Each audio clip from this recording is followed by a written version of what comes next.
Today I'm interviewing Gordon Newton, who is a member of the 2nd 10th Ordnance Field Park Company, which was captured in Singapore in 1942. Gordon arrived in Singapore in late January 1942, and only a matter of weeks, like 3 weeks later, he was a prisoner of war. I will now pass to Gordon to hear his story in his own words.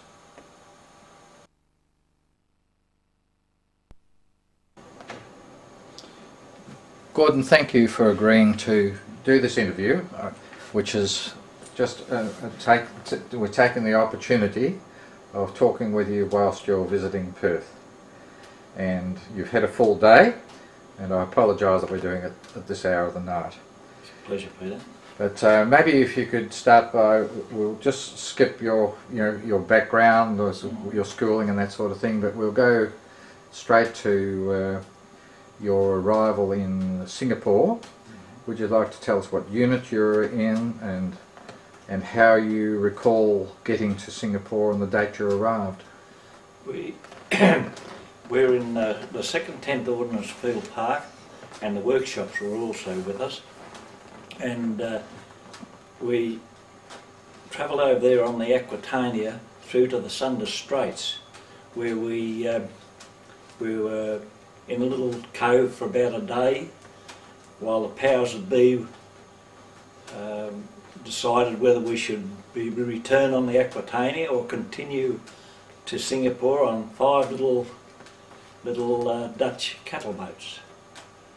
And unfortunately they decided on the latter, and we continued on to Singapore on these small boats, as they said that the big liner would be a sitting duck for the Jap Air Force.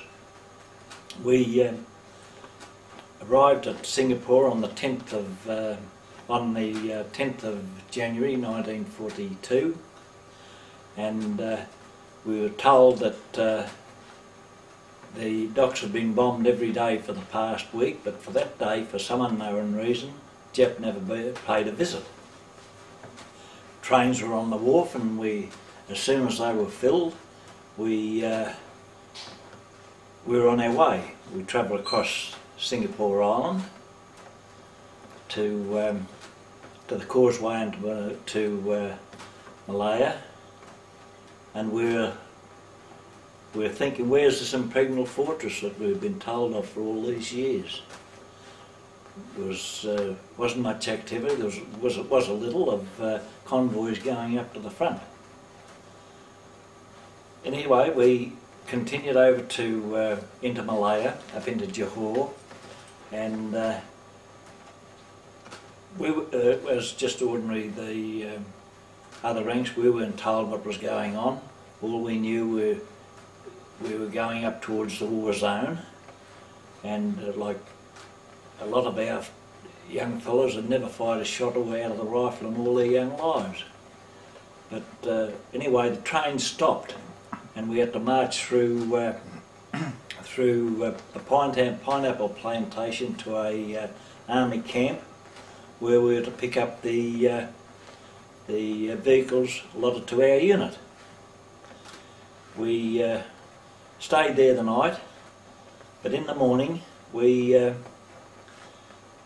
loaded the troops onto these trucks, onto our vehicles, and headed back to Singapore Island, where we were to set up at the Ford Motor Works at Buckatima. Tents were erected, but the drivers slept in our trucks at the same time we thought was guarding them. We settled down for the night, and there was a sound of a plane coming down over Buckatima Hill, but the guard said, well, don't worry about it, it's one of ours, it's got its lights on. But at the same time there was a big whoosh, and a bomb exploded about a chain away from my truck in rubbish that had been thrown out of the factory down the side of the hill. And we thought, well, that took a little bit of the blast out of it. But then on, we knew this war was for real. 2 or 3 days after, there was about 20 of us sent to, I don't exactly know the situation, where it was, to form a field park to accommodate the vehicles, they said, that the troops didn't need when they come back onto the island. I know there was two big steel tanks there, but we were assured they contained only water. But a couple of days after that they were bombed, but they had contained oil, so that was pretty frightening. And then we worked in this field park. We had to go into Singapore one day to the Universal Motors and pick up 21 brand new, well, they were the Ford cars at that time, but when we come home they were model 1946 model, but they were in Singapore before. We picked them up and took them out to the field park, but well, we damaged them as most we could, but of course they must have fell into the Japs. The Japs just walked into it, because we found that the Japs were just down, one morning the Japs were just down the hill from us, and we were ordered to retire back towards the Marlborough military camp to the Marlborough Ordnance Camp, and there we joined up with the British Loyal Battalion. They were just making up to the front because their job was to secure the line from to the east of the Alexander Military Hospital. So we went back to there, and we're in constant contact with Nips from then on. The next morning we'd heard that the Japs had overrun the hospital. They went through the wards, shooting and painting all in their part. Even doctors, nurses and the patient in the course of an operation. They were little mongrels. From then on, the captain told us that surrender was in the pipeline. But for that night we'd have to be cautious and mount a guard, because he said that all Japs might not know of the surrender.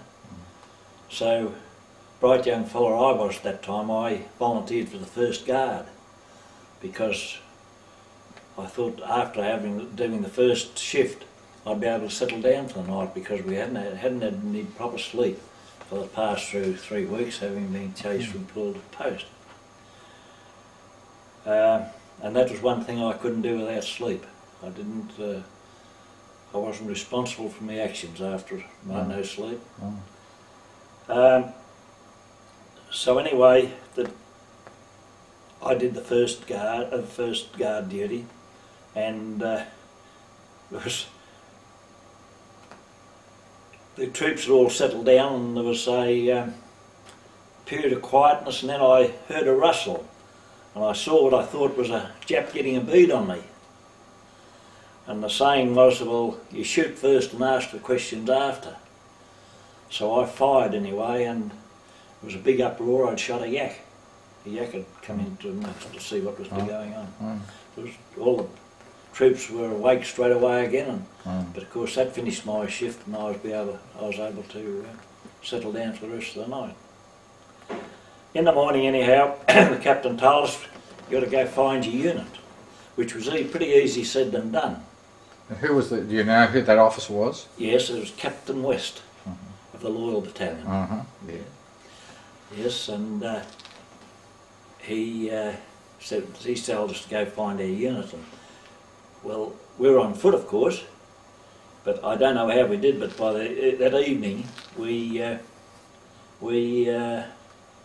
arrived back at our unit.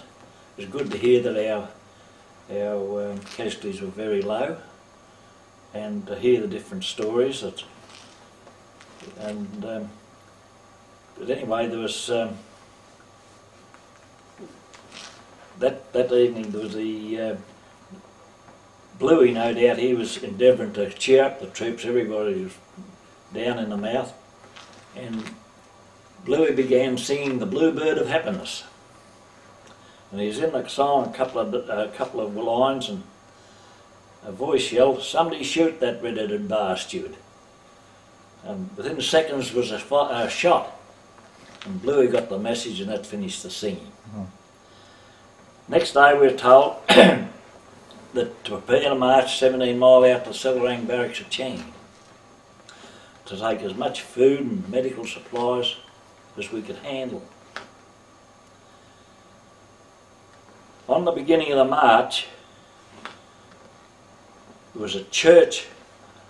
I wouldn't be sure whether it was the St Andrew's Cathedral, but I remember it had iron picket fence around the cast iron picket fence.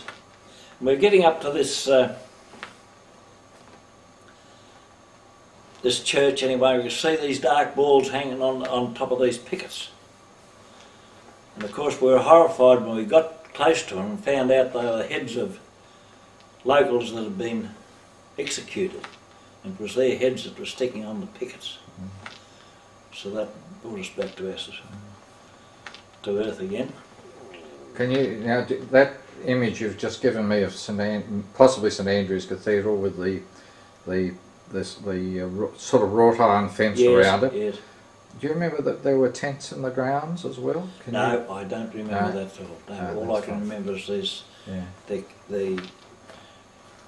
As we're coming up, we see all the troops in front of us, looking over to see what they were. Yes.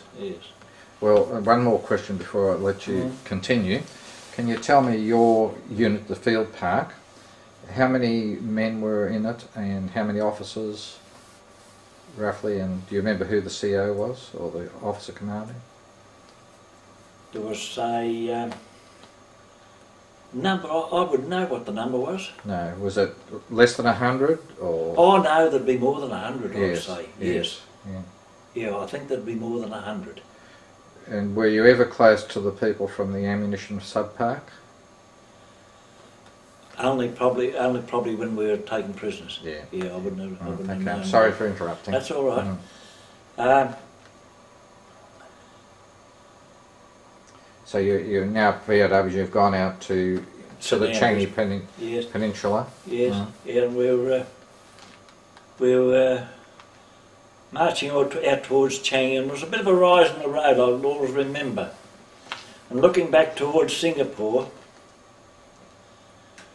there was these columns of troops.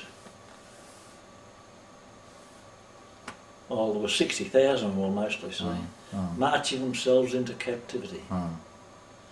Do you could think of anything more degrading? However, we got to Sellarang, and Sellarang was a square surrounded by 7 three-storey barracks, and there was many officer houses around in the area. The 2nd 10th Ordnance was allocated House 49. We were right down on the getting near towards the beach, the channel going up to the naval base.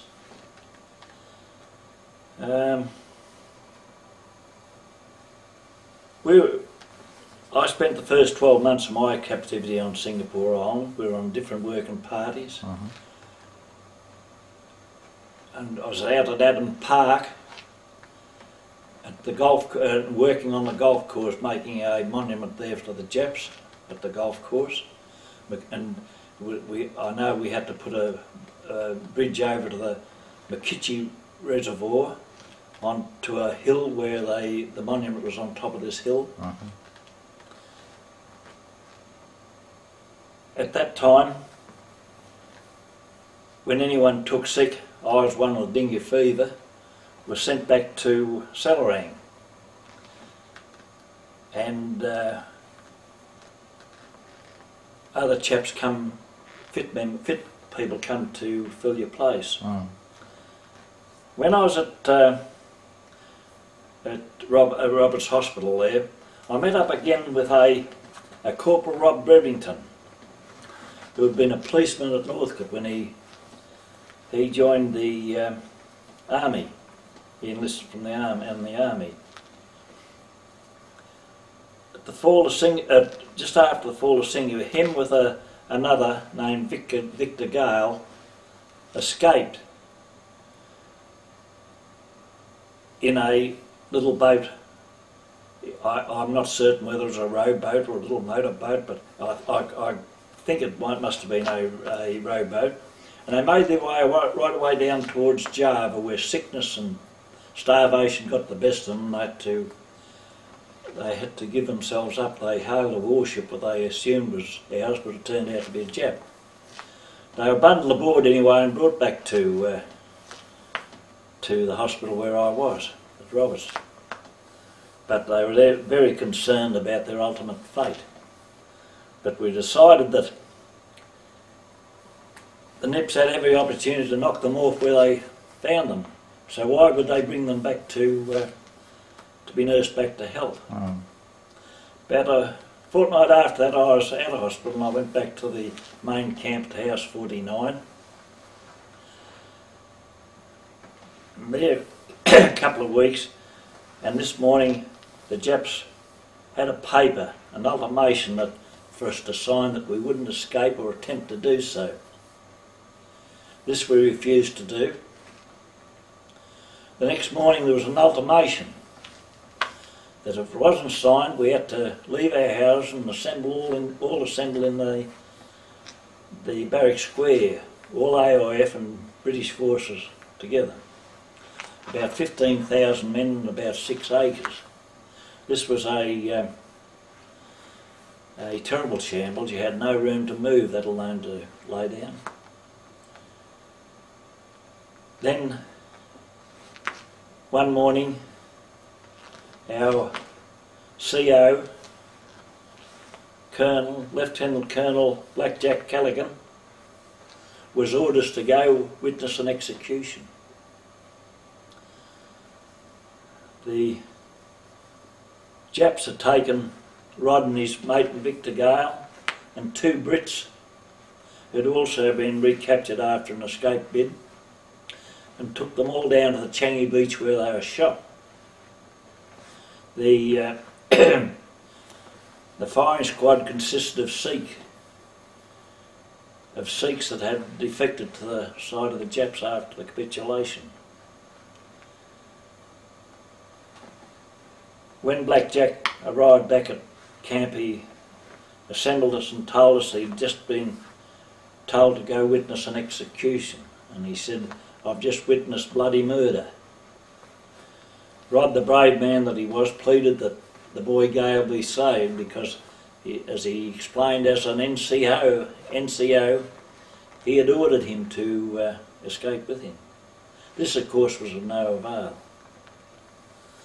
It would have been, I wouldn't know, so probably 3 weeks after before the Japs would allow us to go and collect the victims' remains and bury them in the Changi cemetery.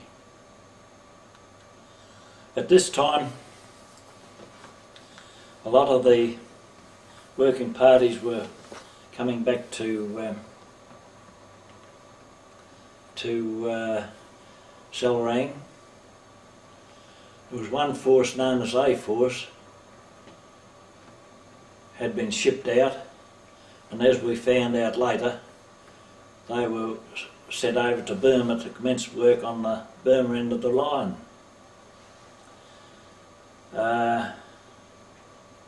B Force, there were about 3,000 men, were sent to Sandakan in Borneo, and we all know what happened to them. 6 survived. C Force was about 1,000 men. Mostly I thought was young officers, were sent to Manchuria. And then D Force was formed of 5,000 men, and we were headed for the Thailand end of the Burma Railway. We left Singapore on St Patrick Day 1943, that's the 17th of March. It took us 5 days and 4 nights to arrive at our destination. We had 1 meal of rice at Kuala Lumpur, on the second night. When we arrived at Ban Pong, Thailand, our cook soon had drinking water boiled for us, and the Japs, they arrived with a truck of bananas. Anyway, the next day we started the march up the line. So you marched from Ban Pong? From Ban Pong. Okay. Our first stop was up to Kanchanaburi, that was about 50 kilometres. That's where the big war cemetery is. We had nothing. Through the march, you would march all day and just drop and sleep where you stopped marching for the day. In the morning, you would get up, you'd shake yourself like a dog, and the next day was before us.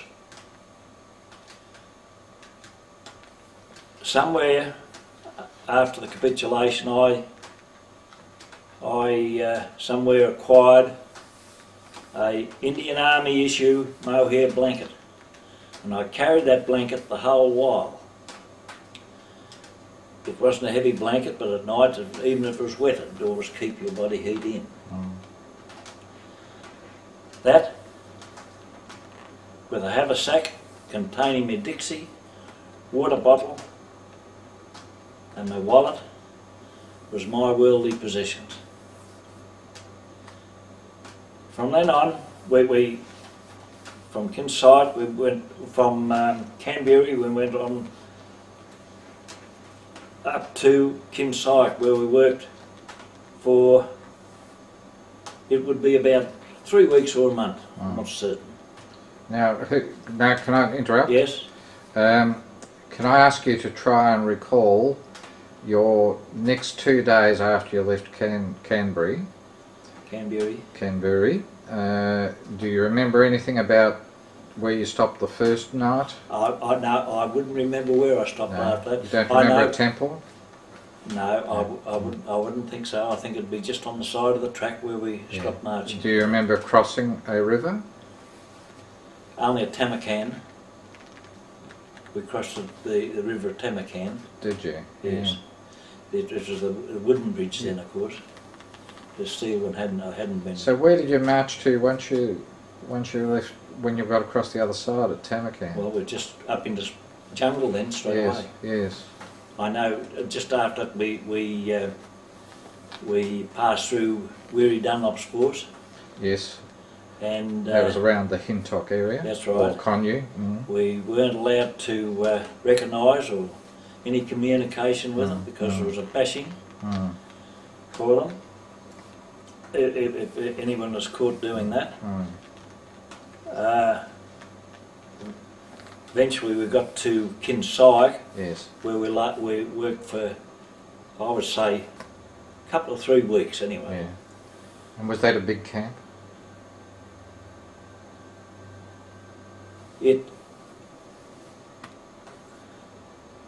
We camped in huts there. I wouldn't say it was a real big camp, not like non-Pladuk. No, it might have been only, say, 3 or 4 huts in it.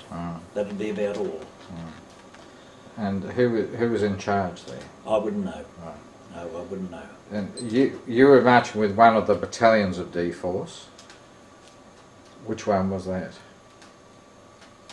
Well, I couldn't even tell you that. It was the one that Ian Duncan, the medical officer, was in anyway. He was with that, and that's right. Yeah. He was in that march up to there, you see. Yep. We were still the 500 in that your train load. That train load that left Singapore. Yeah, great. We arrived at Brancassi. Yep. And where the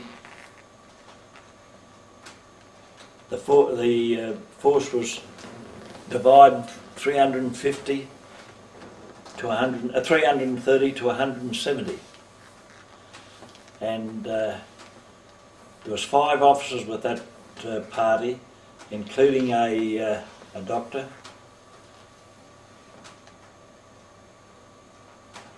I was with the 170, the smallest party, and all 5 doctors stayed with the large party.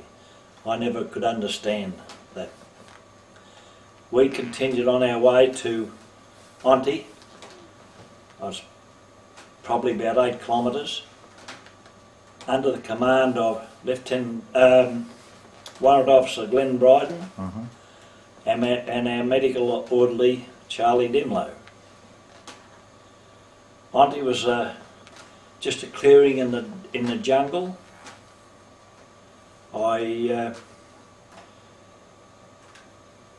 We put up tents. I don't ever remember carrying the tents, but we had tents there. I don't know whether they were brought in by somebody else or not, but I don't remember carrying tents. But anyway, we put these tents up in this clearing, and we had to throw any old rubbish into the bottom of the tents just to keep our bodies off the mud and slush, because the monsoons were upon us at that time.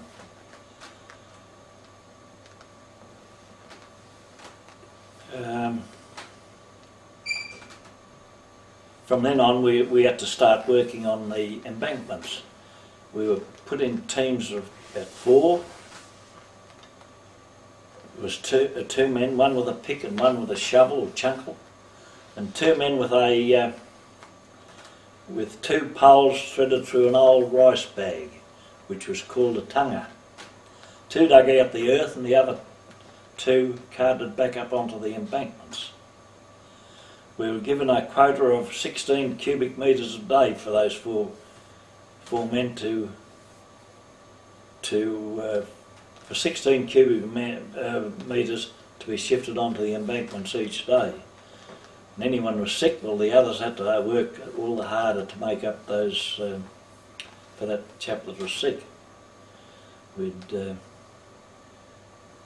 How did the Japs check that you were carting your 4 cubic metres up? The Jap always had a meter stick that he carried. It served to measure the work, as well as to crack you if you thought you wasn't expecting effort in.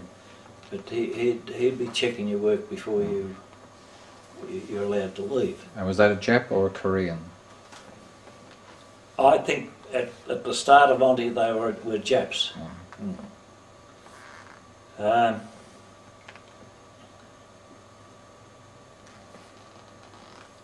All this went on for quite a few weeks until, anyway, it was in the monsoons and the mud was getting deeper, and we would have to. There was a quota that went out onto to work every day. But in the morning, Ravelli was before daylight, which was a good thing in a way, because you had your rice in the dark and you couldn't see the rat and the mice dirt that was mixed up with it. There was not a thought of not eating it, but because there was no other. After that, there was the Tenko, and the men were on the way out to work. Early in peace, it was only the fit that went out onto the line, and the sick stayed back in camp. But then sometimes the fit would have to carry the sick and the dying out onto the line, just to make up the quota numbers for some stupid Jap, even though they were unable to work. These poor fellows would be lying on the slush on the side of the track, shivering in the rigours of malaria, their legs laid open with tropical ulcers, filthy blooded dysentery faeces running down their legs, blowflies swarming over them, and the stench was putrid. Just any one of the few survived. We were treated as scum. It was a miserable hell. This went on for a while, and we had to shift about 4 or 5 kilometres up north to a place called Bung. We had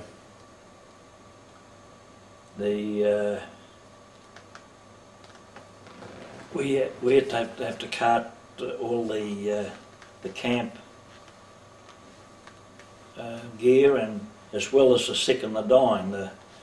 We had no stretchers, and the sick were carried by two men forming a chair with their hands. You know, remember how we used to play when we were kids? And the poor fellows with beriberi, they had their testicles swollen like footballs, and they were in terrible pain when carried. Of course, a lot of them never survived. We arrived at Bungan anyway, and we our first job was to build a shelter from bamboo poles and adap roof cut from the jungle. We were there was Dutch in this camp, and we were allocated a Dutch doctor. And as my old mate Charlie told me years later, we thought this Dutch, well, the Dutch troops said, were telling us that he was troppo, so they were pleased to be rid of him. But Charlie, our medical orderly, told me years later that we didn't know the godsend that doctor was for him, because up till then Charlie had the job of allocating the fit to go out onto the line, and there was always an argument because everybody thought they weren't fit enough to go out onto the line, but they seemed to take the notice of what the doctor said more than what Charlie did. Do you remember the doctor's name? Van der Muur. Thank you.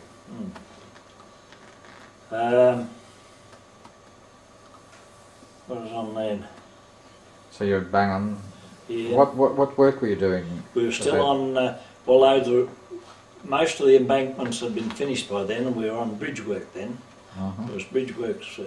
There was a little stream just beside Bungan. I remember a bridge going on there because my old mate of mine was Frankie Bell, and he was working on the bridge when I was coming home from work one evening, and he was still working, and I knew he'd been sick, and I said, "How you going, Dinger Bell," we called him. And he said, "Oh, I'm all right, mate." But that night anyway, he was brought back into camp, and he died about 11 o'clock. Exhaustion, just worked to death. Tell me about the bridge. What length was it? And what height? This one, Peter, was very small. It'd probably be only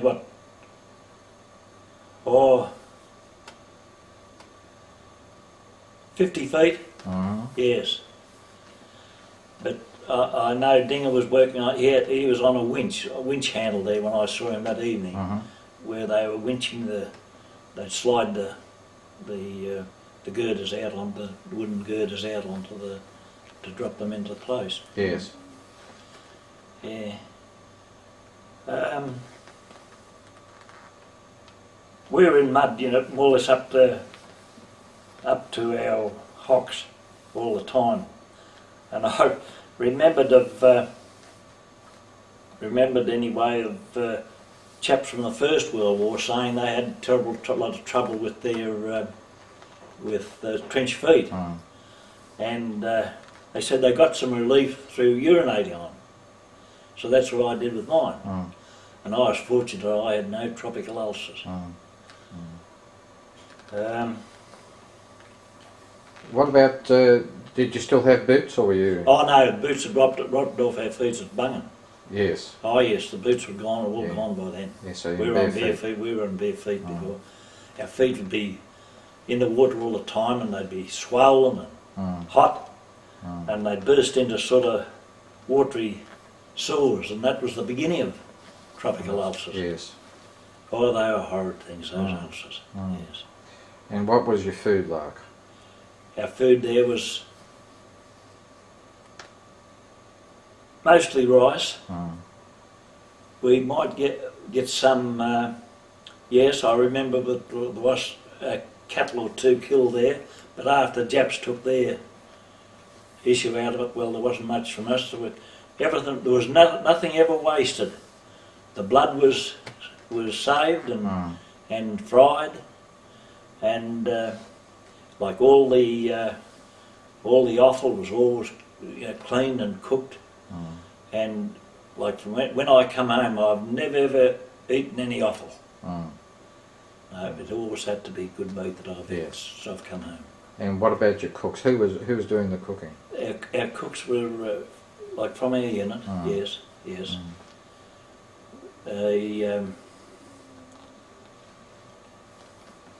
As I said, there was Dutch people there too. Our cooks worked separately from the Dutch. I remember we had one chap. He was from the 4th MT. He was an older man. Yes. His name was Robertson. I believe he worked for the South Australia government at one time. And that was his job, was to boil up this 44-gallon drum with water for our water bottles all the time. And he done nothing else, just to boil up water. All the 4th Reserve Motor Transport boys were all older, weren't they? That's right, yes. Yes, that's right. Very few younger people than that, yes.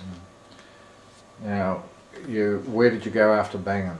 Bangan, well, we were there when the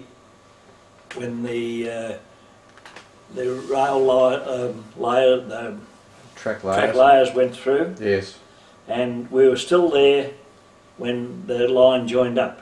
It was, I wouldn't know, it wasn't that far from Bangan where it joined up. Probably within 10 kilometres anyway. I wouldn't be quite sure. I remember we all got a holiday the day that it was all the Jap dignitaries went up on a train, a flat top sort of thing. You saw them go through, did you? That's right, up to the yes. And we were given a yes mate for that day, and the Japs.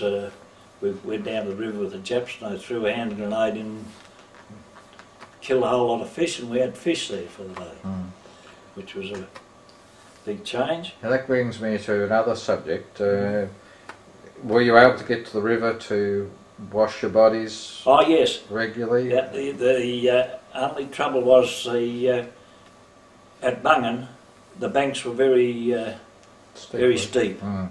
We had to cart our rice up from pom-poms that brought the rice up the river, and it was a big job dragging the bags up there, from there, once the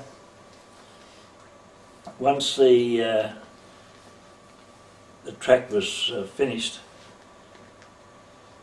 our heavy sick that was taken down. Even Glenn Bryden went to, Charlie Demlow, and all the heavy sick was only about 6 of us left there at Bangan, just to clean up the camp after everybody went, put things in order a bit, and then we marched back down to Broncassi, where there was only a few chaps there. They were all Brits, were they? No, they were all Australian, part of this first force that we've been with all the time, you see.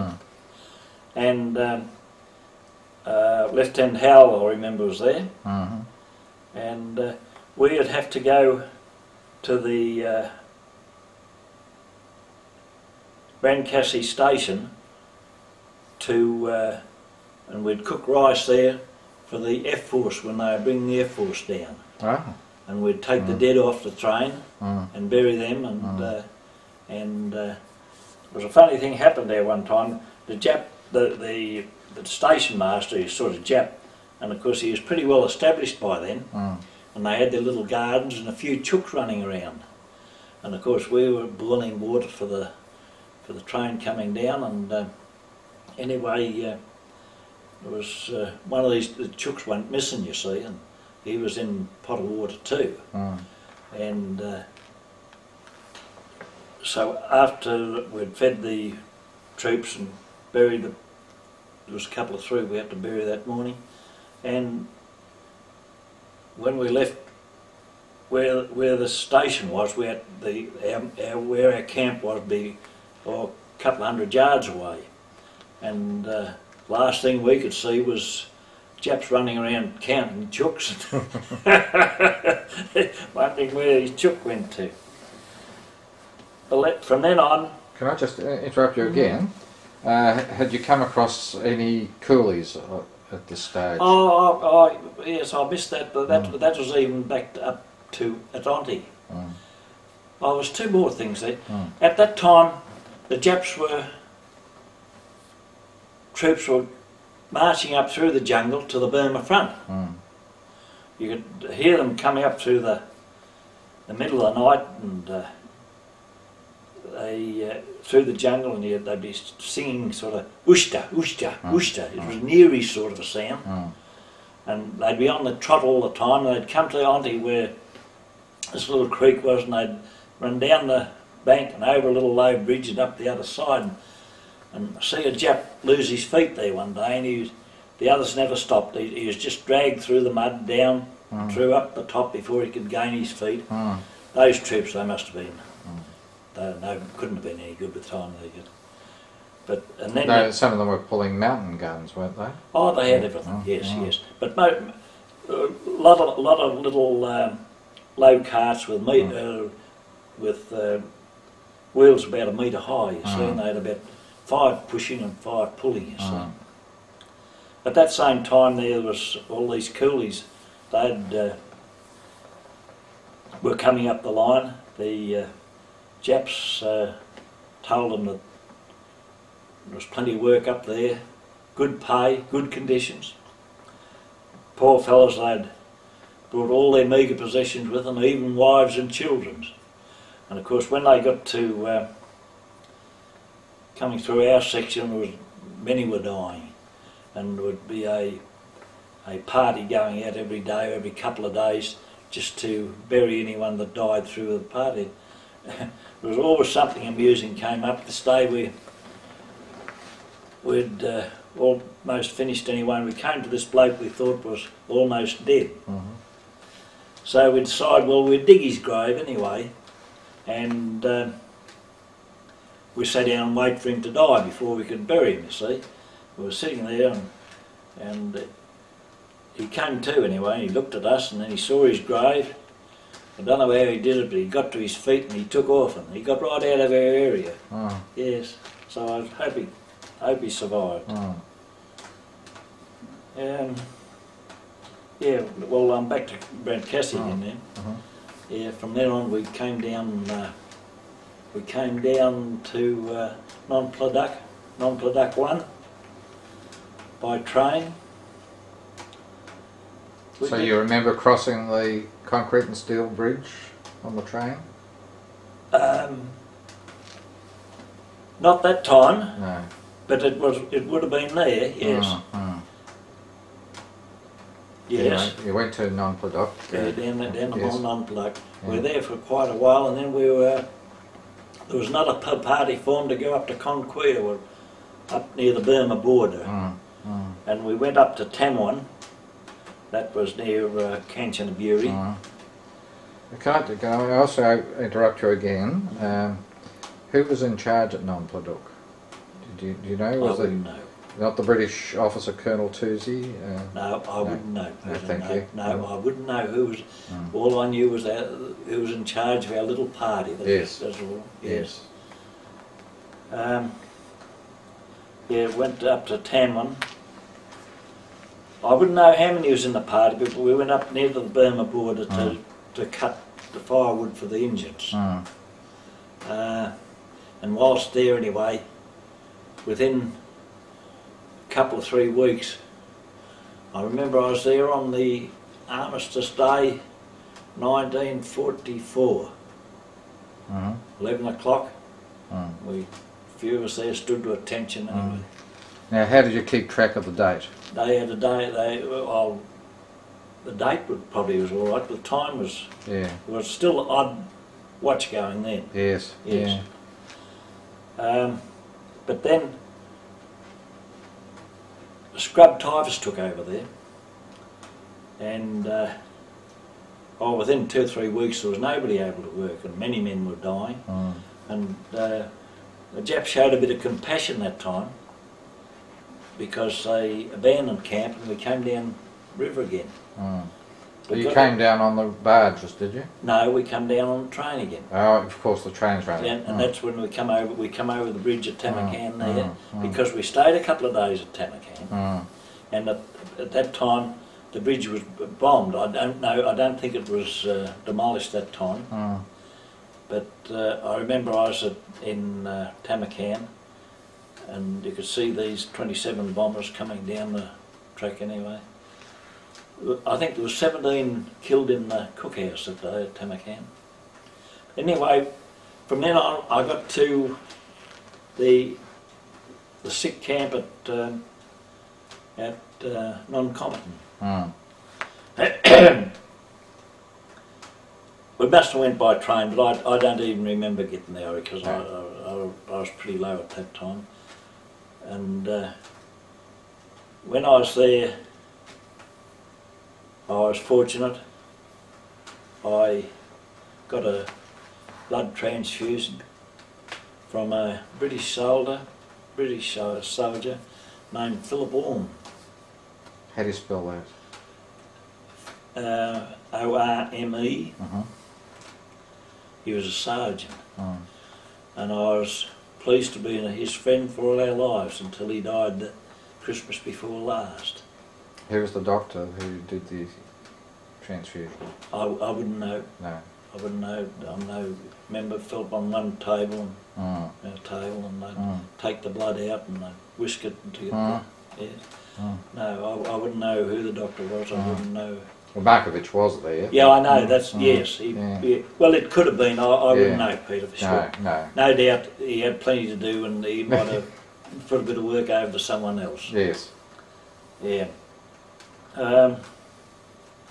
From there, I was like, I was talking to Weary after that, years after, and he said they had to be very selective of who they gave the blood to, because there was very little.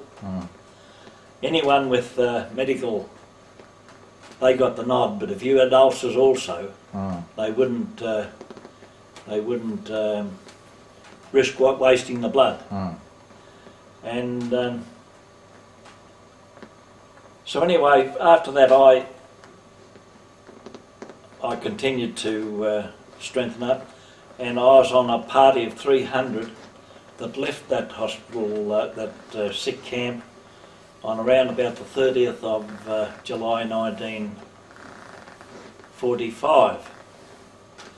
Went by train to Bangkok station, where we were to go down to the go-downs.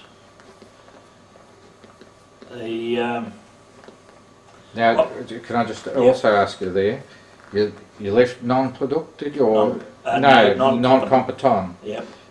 Were you able to go by train from non-combatant to Bangkok? No, there was a bridge out of action there. Thank you, yes. Yes, and I remember marching across, and there must have been another train waiting for us the other side, because I remember going into Bangkok on a train, see? We were there and we were to pick up a barge to take us, I wouldn't know the distance down to the go-downs at the wharfs at Bangkok. But whilst we were at the, waiting for this barge, other Japs grabbed us to load petrol drums onto another train. These petrol drums were leaking, and we were afraid that the whole lot would explode, because when it got dark, these Japs lit a dirty big bonfire away a bit so we could see what we were doing. We were pleased to complete the job anyway and climb into the barge to go down the river. We get down to the go-downs and we'd settle down for the night, and there was a big explosion and fire of the dump that we'd been working on had exploded.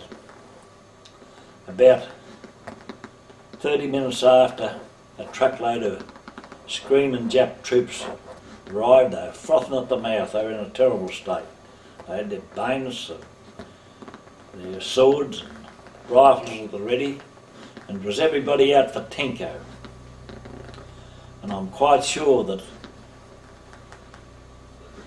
they were after blood, and if that count hadn't have been there that night, I'm sure that we'd all been slaughtered. Mm. However, from then on, we stayed in that camp. We were put there to cook rice for troops that appeared to be moving from the west of Thailand over to the east, more or less to Yubon and Yes. places like that. Yeah. And we were going to stay there. Instead of moving us on, they were going to keep us there just to cook for these troops coming through.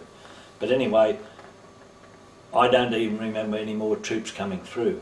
We had to go and march, we had to go on working parties then. I remember that on August the 15th or 16th anyway, there was a Thais there. Thai said he had to be very careful, the Japs didn't see him, but he told us, Japan, big boom, boom, all gone.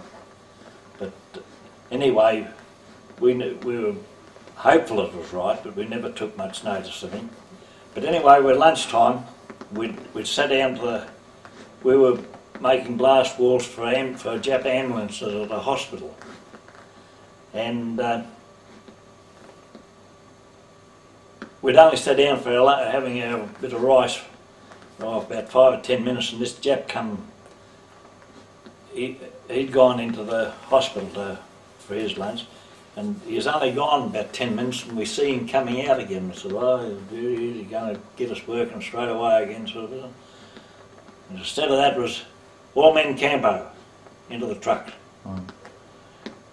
Before we got back to the wharf, the truck was more or less half full of fruit and different foodstuffs that the natives had thrown into the truck. Well, up to before that, they would have been shot if they'd been seen giving us anything. Anyway, we got to, we get back there, and what I was going to say before anyway, we started training. Everywhere we'd go, you'd look around for a place of escape, just in case. And we'd go for bathes in a nearby pond. We'd try swimming underwater, because we decided the only way any of us would have anything to escape if another episode occurred the day we arrived there was to jump over the wharf and swim as far as possible anyway. However, our salvation came by the atom bombs being dropped from Japan. And we spent the last 2 weeks of our captivity at the wars. We were still under Jap control for a couple of weeks after that, to shield us from drunken Japs and Thais and Chinese fighting each other. When Allied headquarters was established in Bangkok, I had a job there working on the telephones, and I stayed on that job, and I was in the last plane load of Australians that flew out from Bangkok to Singapore. We were on the beach at Changi for a couple of 3 weeks, being fitted out with different gear before we boarded a troop ship back home to Australia. Can I just ask, were you given any medical checks while you were Oh yes, there? yes, we had medical checks. And were there any female nurses up there at that stage? Not with it. I believe there was a hospital ship come in there to pick up quite a few POWs, and the nurses were on there, yes. Okay. Yes. And what vessel did you come back to Australia on? We come back on the troop ship Circassia.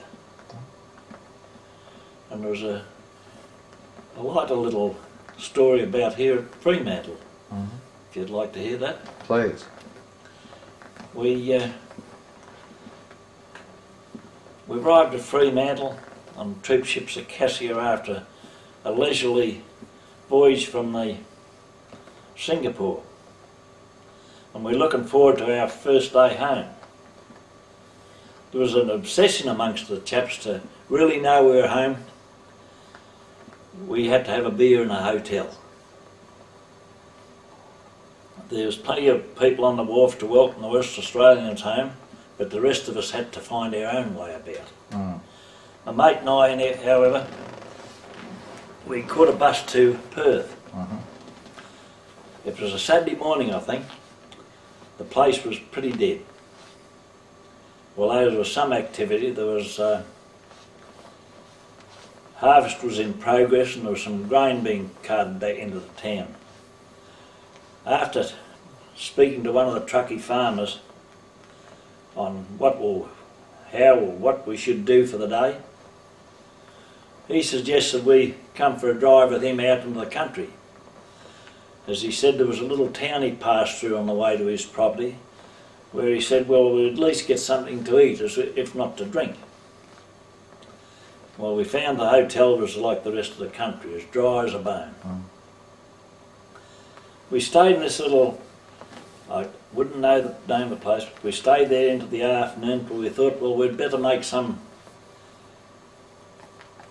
inquiries about getting back into town as the ship sailed for home in the morning. So we went to this publican for some advice on how to get back into town, and there was two girls there, some relatives of his was visiting him, and he asked them if they'd drop us back into town, which they agreed to. They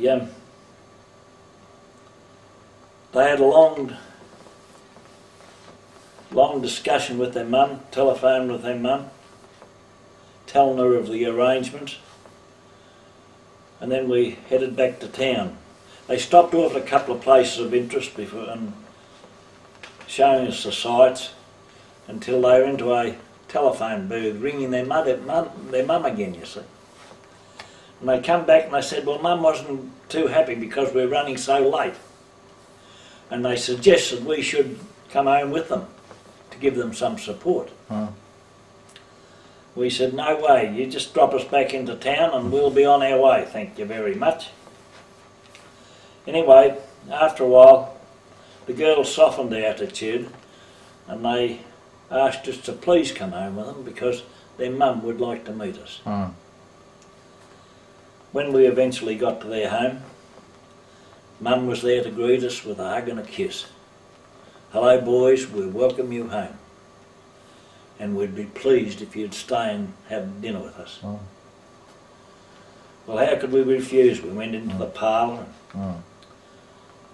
and I'll try and explain. You must all remember how when you were young, of course we were only 25 at this stage, and we walked into this home where there was a roast being cooked on the old wood fire. Well,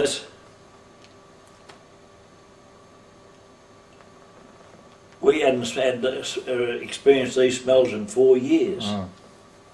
Then we go into the dining room and the best cutlery, silver.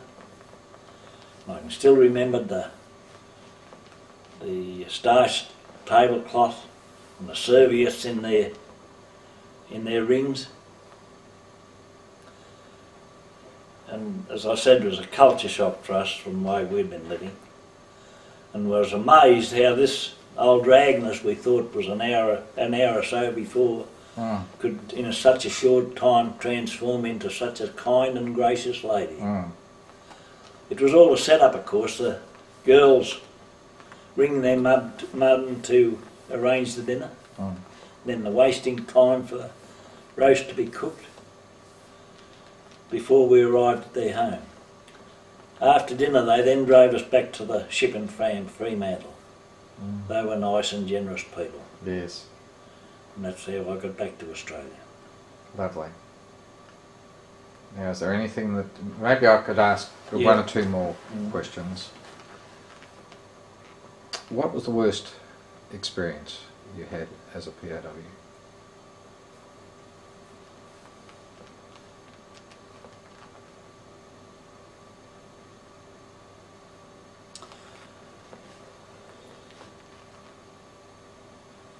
Oh,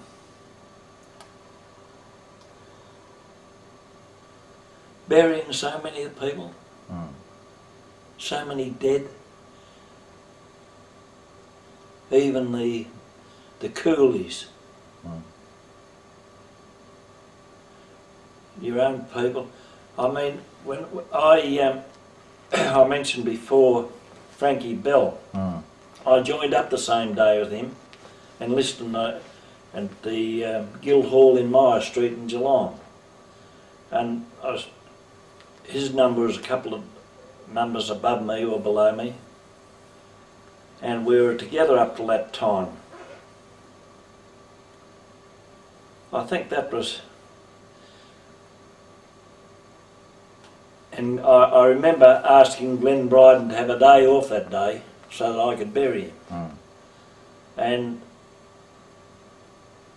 Glenn says, I don't know how I'll do it, but he says, I'll do it for you. So that was... Bryden was a West Australian, was he? He was a Queenslander. Was he? Yes. So who was the other guy who was the West Australian who was... There was another warrant officer. West Australian warrant officer. At Bungan? Yeah, I think so. Anyway, it doesn't matter. No, I'm sorry, I'm diverting. I think that, you see, it was a lot of our at Bungan, and Auntie was 4th MT and 2nd, 3rd Ordnance. That was a Queensland mob. Yes. And the 2nd, 10th was a Victorian. Yes. Yes. That was the majority of the chaps, and most of the sergeants that were there were Queenslanders. Yes. And what was the most fulfilling thing you brought away from your time as a prisoner of war? Oh,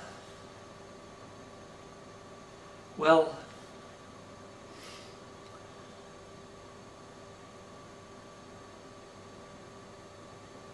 things could never, and throughout my lifetime, things could never be any worse. I've been through the worst part of my lifetime. Didn't know what matter what happened. Things would, there was nothing that would ever come up to what we had to endure up in the Rawa line. Yes, no, I appreciate that. Yes. In fact, Adrian Kerr-Lewis said that there was no oral or written description which adequately described the horrors of being a prisoner of war. Yes. Gordon, may I thank you so much. I know I really put the acid on you to do this talk this evening, and you're to the end of a long day for you, but I'm terribly, terribly grateful. Thanks very much, Peter.